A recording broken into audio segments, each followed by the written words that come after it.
கடவுளின் அன்பும் அமைதியும் கிறிஸ்துவின் அருளும் தூய ஆவியானவரின் நட்புறவும் உங்கள் அனைவரோடும் இருப்பதாக. ஆதியில் இருந்தது போல இப்பொழுதும் எப்பொழுதும் என்றென்றும் இருப்பதாக. ஆமென். அல்லேலூயா. இயேசு கிறிஸ்துவில் பிரியமான என் சகோதர சகோதரிகளே, இந்த காலை பொழுதிலே இந்த சங்கீதம் 73 அதனுடைய தலைப்பை பார்த்தீர்கள் என்றால் நேர்மையின் வெற்றி. நேர்மையின் வெற்றி, கடவுளுடைய நீதிமுறைகள், கடவுளுடைய நீதிமுறை. அப்போ ஆண்டவர் சமூகத்தில் இந்த காலை பொழுதில் வந்து நம்மளையே தாழ்த்தி ஒப்பு கொடுப்போமா? என் இதயம் யாருக்கு தெரியும், என் வேதனை யாருக்கு புரியும், என் தனிமை என் சோர்வுகள் யார் என்னை தேற்றக்கூடும், யார் என்னை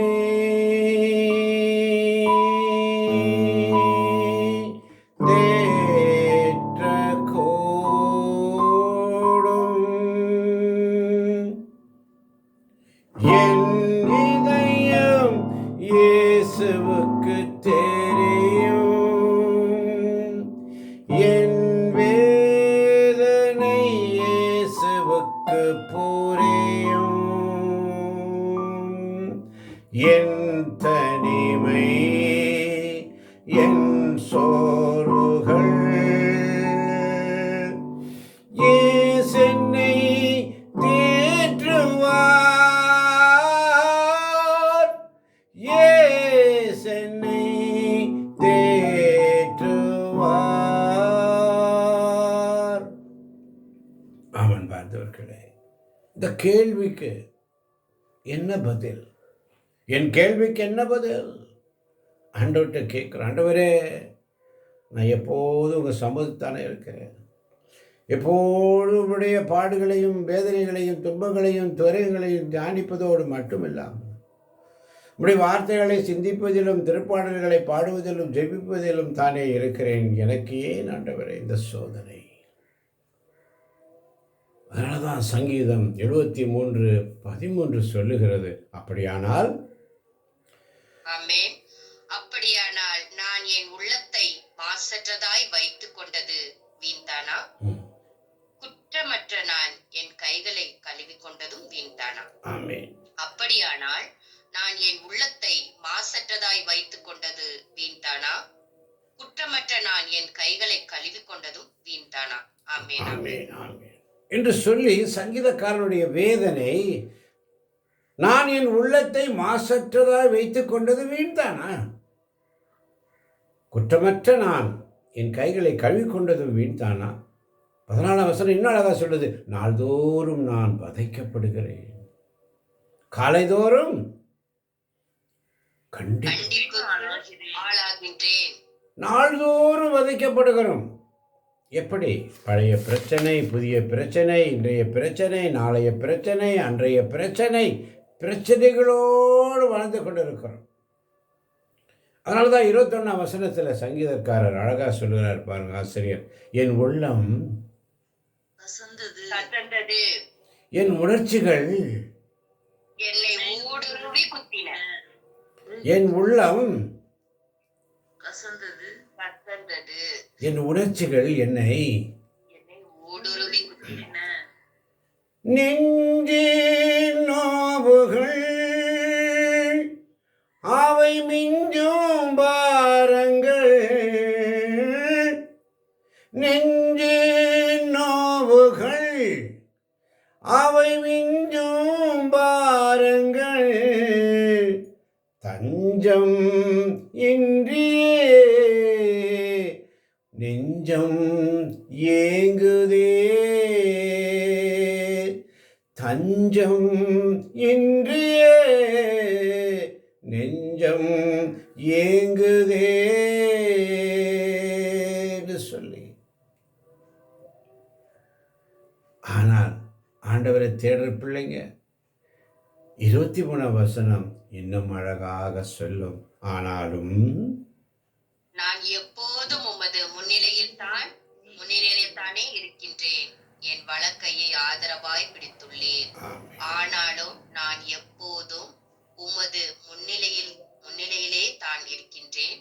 என் வலக்கையை ஆதரவாய் பிடித்துள்ளேன். ஆமென். ஆமென், ஆமென். ஆனாலும் நான் எப்போதும் அவருடைய முன்னிலையில் இருக்கும் பொழுது அவர் நம்முடைய வலக்கலையை ஆதரவாய் பற்றி பிடித்துக் கொள்வார். அல்லேலூயா. அல்லேலூயா. என் இதயம் இயேசுவுக்கு தெரியும், என் வேதனை இயேசுவுக்கு தெரியும், என் பாடுகள் இயேசுவுக்கு தெரியும். அவர் என்னை தேற்றுவார் என்ற விசுவாசம். அல்லேலூயா. அல்லேலூயா.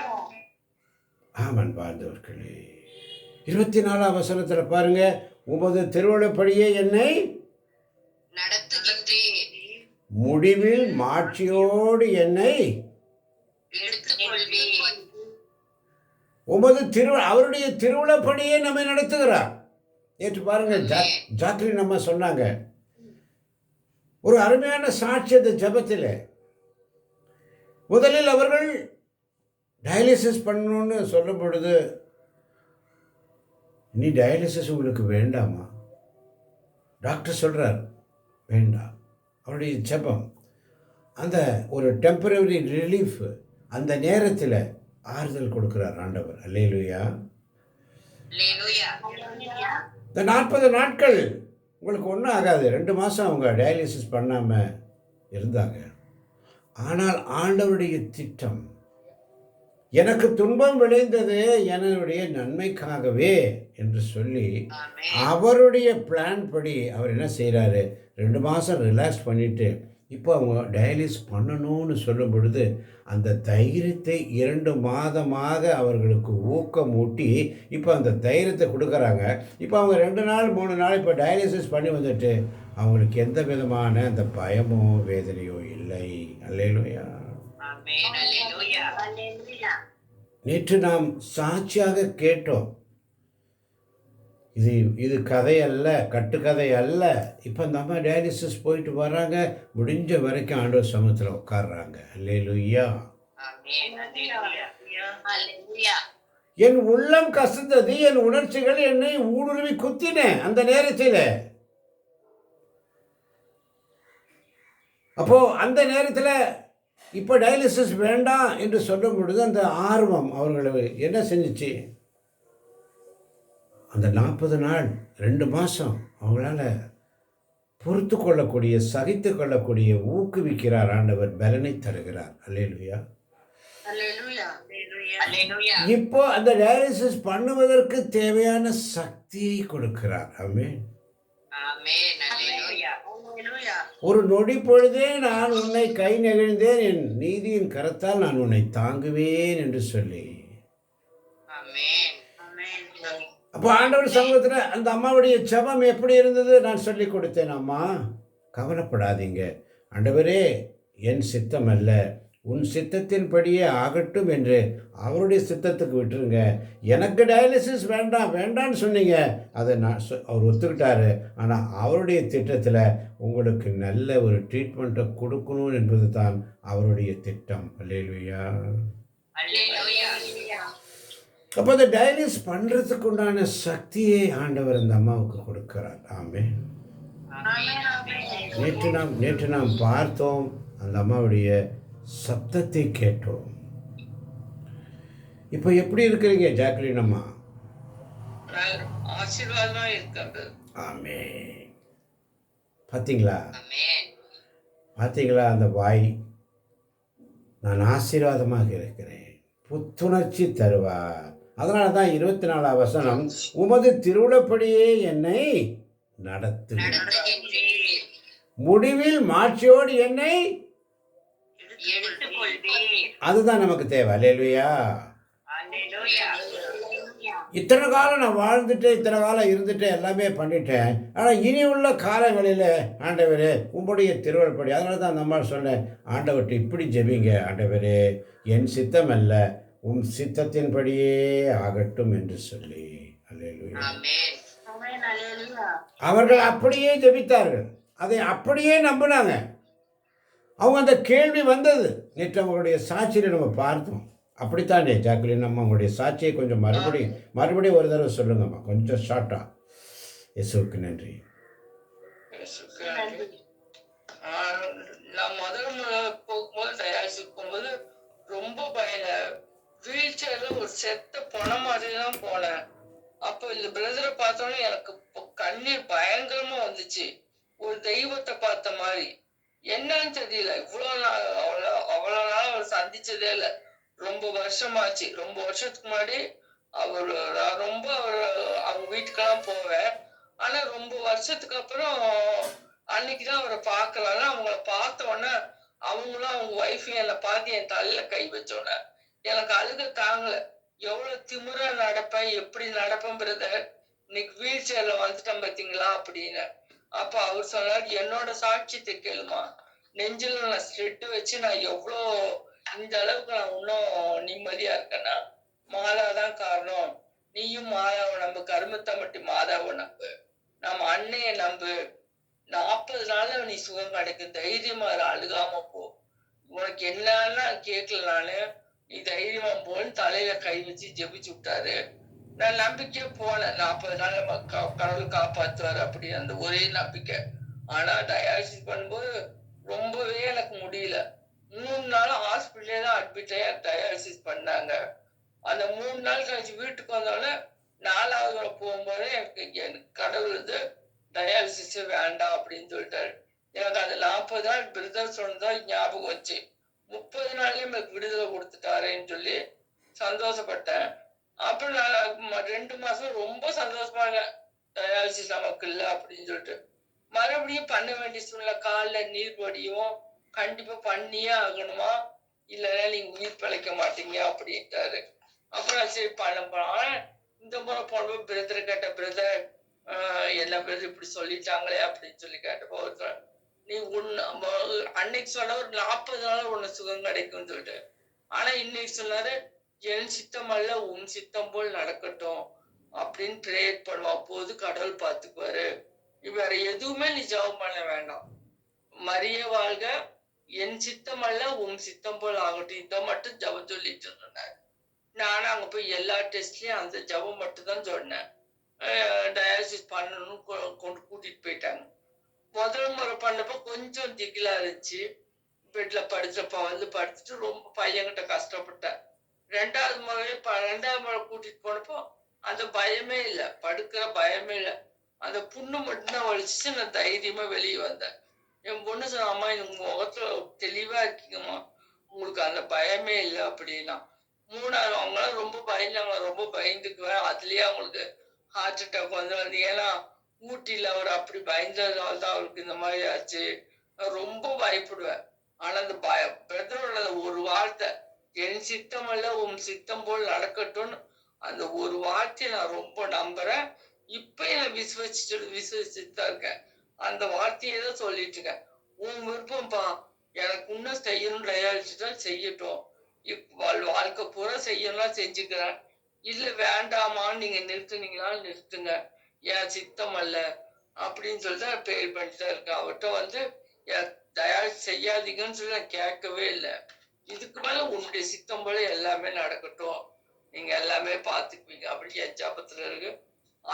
இந்த பேர்ல கலந்துக்கிறது எனக்கு அவ்வளவு ஆறுதலா இருக்கு மனசுக்கு. இன்னைக்கு காலையில பிரதர் வந்து நேற்று வந்து என் பொண்ணு இத்தனை நாளே என் பொண்ணு என் கூட படுத்துட்டு இருந்தா, துணைக்கு கூட்டிட்டு போக பிடிக்காது. நேற்று சொல்ல, அம்மா நான் உங்ககிட்ட படுத்த தூக்கமே இருக்க மாட்டேங்குது, நீங்க சும்மா எழுப்பிட்டே இருக்கீங்க, அதனால என் வீட்டுக்கு போறேன்னு போயிட்டா. எனக்கு ரொம்ப கவலையா இருந்துச்சு, நம்ம கூட யார் இருக்கா, நம்ம கூட யார் இருக்கா அப்படின்னு சொல்லிட்டு. இன்னைக்கு பிரதர் பாட்ட பாட்டு வந்து எனக்கு அவ்வளோ ஆறுதலா இருக்கு. அங்க தூரத்துல தெரிய வெளிச்சம், அதுக்கு அலங்கரை விளக்கமோ, அதுதான் எனக்கு வெளிச்சம் அப்படின்னு சொல்லி கடவுள் தான் எனக்கு துணை அப்படின்னு அந்த பாட்டுல வந்து பிரதர் சொல்லிட்டாரு. இன்னைக்கு ஜபத்துல கலந்துக்கிட்டுதான் என் மனசு அவ்வளவு சந்தோஷமா இருக்கு. நன்றி. கரங்களை தட்டி ஆண்டவரை மகிமைப்படுத்துங்க எல்லாம் உற்சாகமா. ஹல்லேலூயா. இயேசுவுக்கு அல்லேலூயா. நன்றி, இயேசுவுக்கு நன்றி, இயேசுவுக்கு நன்றி. அல்லேலூயா. அதனால தாங்க என் உள்ளம் கசந்தது, என் உணர்ச்சிகள் என்னை ஊடுருவி குத்தின. ஊடுருவி குத்தின.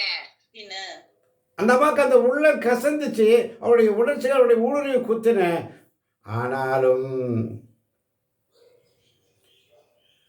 அந்த நேரத்தில் அவருடைய நிலைமை எப்படி இருந்திருக்கும்? ஆனாலும் நான் எப்போதும் உமது முன்னிலையில் தானே இருக்கிறேன். இருக்கின்றேன். என் வலக்கையை ஆதரவாய் ஆதரவாய் பிடித்துள்ளீர். அவருடைய முன்னிலையில் நீ எப்போது இருக்கும். அந்த பாடல் ஆண்டவர் ஒவ்வொரு நாளும் ஒரு பாடலை எப்படி கொடுக்கிறார் பாருங்க. அதாங்க வெளிப்பாடு. ஆமென். ஆமென் ஆமென். நான் உன்னை தேர்ந்தெடுத்தேன், நீ என் ஊழியன். நான் உன்னை புடமிட்டேன், வெள்ளியை போல அல்ல, துன்பம் என்னும் உலையில் இட்டு உன்னை நான் புடமிட்டேன். ஆமென். நான் உன்னை தெரிந்து கொண்டேன், உன்னை நானே தெரிந்து கொண்டேனே, உன்னை நானே தெரிந்து கொண்டேனே. மகளே மகளே, உன் பெயர் சொல்லி நான் அழைத்தேனே, உன் பெயர் சொல்லி நான் அழைத்தேனேன்னு சொல்லி, மகனே மகளே, நான் உன்னை புடமிட்டேன், நான் உன்னை அவர் நம்மை முன்குறித்தார், முன்னறிந்தார், அழைத்தார், ஏற்புடையவர் ஆக்கி மாட்சியில் பங்கு வர செய்கிறார். அல்லேலூயா. அல்லேலூயா. அவருடைய திருவுளப்படியே நம்மை நடத்துகிறார். ஆமென். முடிவில் மாட்சியோடு நம்மை எடுத்துக் கொள்வார். ஆமென். ஆமென். அல்லேலூயா. விண்ணுலக நிறைவாழ்வு. அல்லேலூயா. அல்லேலூயா. அதுதாங்க நிலைவாழ்வு. ஆமென். அதுதாங்க நிலைவாழ்வு என்ற சிந்தனையோடு ஒவ்வொரு நாளும் அவருடைய சமூகத்தில் ஆண்டவர்கிட்ட கேட்கணும். ஆண்டவரே, சில நேரத்தில் நம்மளுக்கு துன்பம் வரும் பொழுது நம்ம பதட்டமாயிடும். ஏன் இப்படி நடக்குது? அதனால தான் 16ஆம் வசனம், ஆகவே இதன் உண்மை என்னவென்று கண்டறிய முயன்றேன், ஆனால் அது பெரிய புதிராய் இருந்தது. ஆமென். ஏன் எனக்கு இப்படி பிரச்சனை? ஏன் எனக்கு இப்படி வருது? ஏன் எனக்கு இப்படி வருது? புதிய பிரச்சனை, பழைய பிரச்சனை, அன்றைய பிரச்சனை, இன்றைய பிரச்சனை, நேற்றைய பிரச்சனை, பிரச்சனை பிரச்சனை பிரச்சனை. எல்லாவற்றிற்கும் விடை தருபவர் அவர் ஒருவர் மாத்திரமே. ஆமென். அல்லேலூயா. அவர் மாத்திரம் விடுதலை தருவார். அல்லேலூயா. அல்லேலூயா. அதனால தான் 25ஆம் வசனம் அழகா சொல்லுகிறது, விண்ணுலகில் உம்மையன்றி எனக்கு இருப்பவர் யார்? மண்ணுலகில் வேறு விருப்பம் உம்மையன்றி எனக்கு ஏதுமில்லை. ஆமென். ஆமென். ஆமென். மண்ணுலகில் வேறு விருப்பம் உண்மை என்று எனக்கு வேறு எதுவும் இல்லை. நீங்க மட்டும்தான், ஆமென். நீங்க மட்டும்தான். நீங்க மட்டும் இல்லேனா எங்கோ நான் சென்றிருப்பேன், எப்படியோ வாழ்ந்திருப்பேன், மண்ணுக்குள்ளே போயிருப்பேன், மறந்தும் போயிருப்பார், மறந்தே போயிருப்பார். பாருங்க அந்த அம்மாவுடைய வேதனை.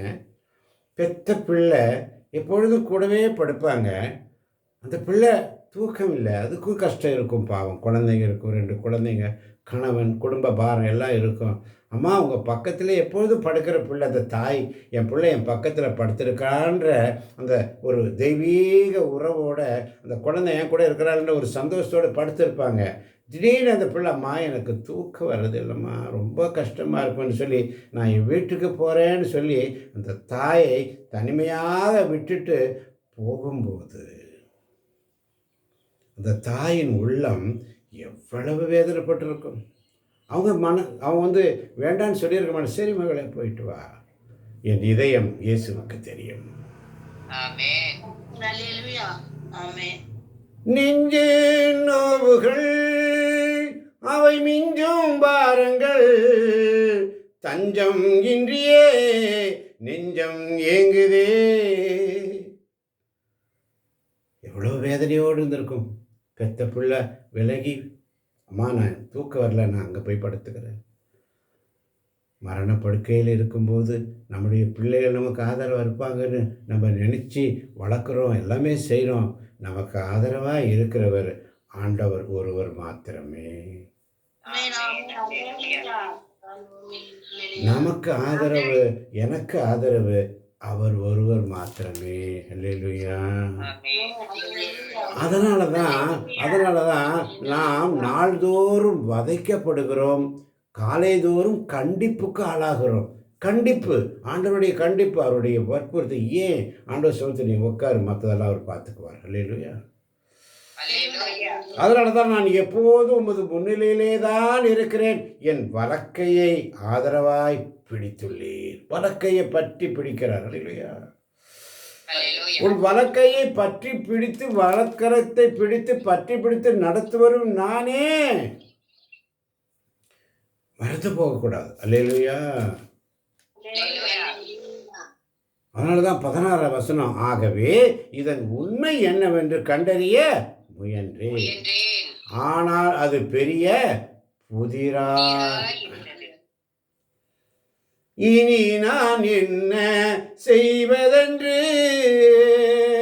இனி நான் என்ன செய்வதென்று என்னோடு பேசிவிடும் இயேசு தேவா, என்னோடு பேசிவிடும் இயேசு தேவான்னு சொல்லி அவர் பேசுறாரு. என்ன பேசுறாரு? உமது திருவிழப்படியே என்னை நடத்துகிறீர், முடிவில் மாட்சியோடு என்னை எடுத்துக்கொள்வீர். மாட்சியோடு அவர் எடுத்துக்கொள்ளணும். அதுக்காக தான் இந்த தயாரிப்பு.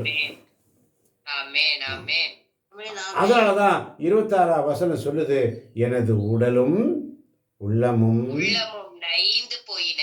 கடவுளே, என் உள்ளத்திற்கு அரணும் என்றென்றும் எனக்குரிய பங்கும் ஆவார். ஆமென், ஆமென், ஆமென். ஷகரபர. எனது உடலும் உள்ளமும் நைந்து போச்சு.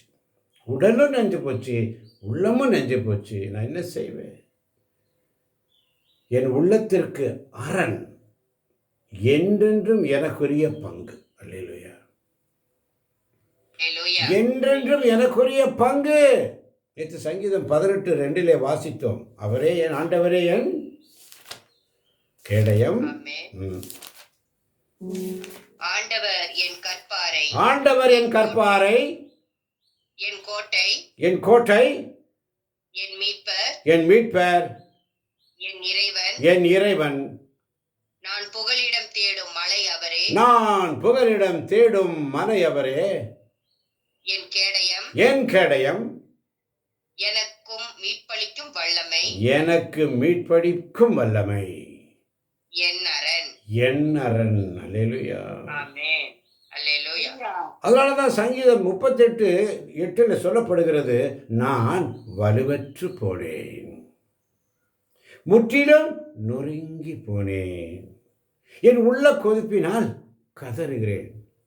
என் தலைவரே, என் பெருமைச்செல்லாம் உமக்கு தெரியும், என் வேதனை குரல் உமக்கு மறைவாயில்லை. 7ஆம் வசனம் சொல்றது பாருங்க, என் குடல் முற்றிலும் வெந்து போயிற்று, என் உடலில் சற்றேனும் நலமில்லை. 10ஆம் வசனம், என் உள்ள வேதனையால் துடிக்கிறது, என் வலிமை என்னை விட்டு அகன்றது, என் கண்களும் கூட ஒளி இழந்தன, என் நண்பர்களும் தோழர்களும் நான் படும் வாதை கண்டு விலகி நிற்கின்றனர், என் உறவினரும் என்னை விட்டு ஒதுங்கி நிற்கின்றனர், என் உயிரை பறிக்க தேடுவோர் எனக்கு கண்ணி வைக்கின்றனர், எனக்கு தீங்கிழைக்க துணிந்தோர் என் அழிவை பற்றி பேசுகின்றனர், எப்போதும் எனக்கு எதிராய் சூழ்ச்சி செய்கின்றனர். நானோ செவிடர் போல் காது கேளாமலும் ஊமை போல் வாய் திறவாமலும் இருக்கின்றேன். 15ஆம் வசனம், ஏனெனில் ஆண்டவரே, நான் உம்மையே நம்பியிருக்கின்றேன், என் தலைவரையாகிய கடவுளே, செவித்தாய் தரலும் அவர்கள் என்னை பார்த்து கழிக்க விடாதேயும், என் கால் தடுமாறினால் அவர்கள் பெருமை கொள்வர் என்று சொன்னார். ஆமென். நான் தடுமாறி விழும் நிலையில் இருக்கிறேன். நான் எப்போதும் வேதனையில் உள்ளேன். காரணமின்றி என்னை பகைப்போர் வலுவாய் உள்ளனர். வீணாக என்னை வெறுப்போர் பலராய் இருக்கிறார். பலராய் உள்ளனர். ஆமென். அதனால தான் சங்கீதம் 73:28 சொல்லுகிறது, நானோ கடவுளின் நன்மையே எனக்கு நலமெனக் கொள்வேன். நானோ கடவுளின் அண்மையே அவர் தம் செயல்களை எடுத்துரைப்பேன். நானோ ஆண்டவரின் கடவுளின் அண்மையே எனக்கு நலம். ஆமென். நானோ கடவுளின் நன்மையே எனக்கு நலம் எனக் கொள்வேன். என் தலைவராக ஆண்டவரே என் அடைக்கலமாய் கொண்டு அவர் தம் செயல்களை எடுத்துரைப்பேன். இன்னைக்கு ஜாக்லின் அம்மா நமக்கு முன்னால் ஒரு சாட்சி, பெரிய சாட்சி. ஆமென். இன்னைக்கு அவங்களுடைய பேச்சு ஆசீர்வாதமா இருக்கிற பிரதர். ஆமென். நம்முடைய பாடுகள், துன்பங்கள், துயரங்கள் எல்லாத்தையும் ஆண்டவரே என் சித்தம் அல்ல உன் சித்தம், ஆமென். என் சித்தம் இல்லப்பா உங்க சித்தத்தின்படியே நடத்துங்கப்பா, நீங்க விட்டு கொடுத்து பாருங்களேன், வெற்றி நிச்சயம். அல்லேலூயா. ஆமென். உங்கள் துக்கம் சந்தோஷமாய் மாறும். ஆமென். அதனால தான் நேற்று அந்த அருமையான பாடல்களை பாடினோம். இன்னைக்கு காலையில் பாருங்கள், அந்த பாடல் என்ன ஒரு பாடல். ஆண்டவர் இதெல்லாம் முதல்ல பிளான் பண்ணி எல்லாத்தையும் ரெடி பண்ணி வச்சுட்டார். அல்லேலூயா. அல்லேலூயா. ஏற்ற காலத்தில் ஏற்ற வேளையில் ஏற்ற காரியங்களை அதனதன் நேரத்தில் அதனன் காரியங்களை அவர் செய்கிறார். ஆமென். ஆமென். ஆமென். அதனால தான் முன் அறிந்திருந்தார், முன் குறித்தார், அழைத்தார், ஏற்புடையவராக்கினார், மாட்சியில் பங்கு பெற செய்கிறார். ஆட்சியில் பங்கு பெற செய்தார். ஆமென். இன்னைக்கு அவருடைய மாட்சியை காண்கிறோம்.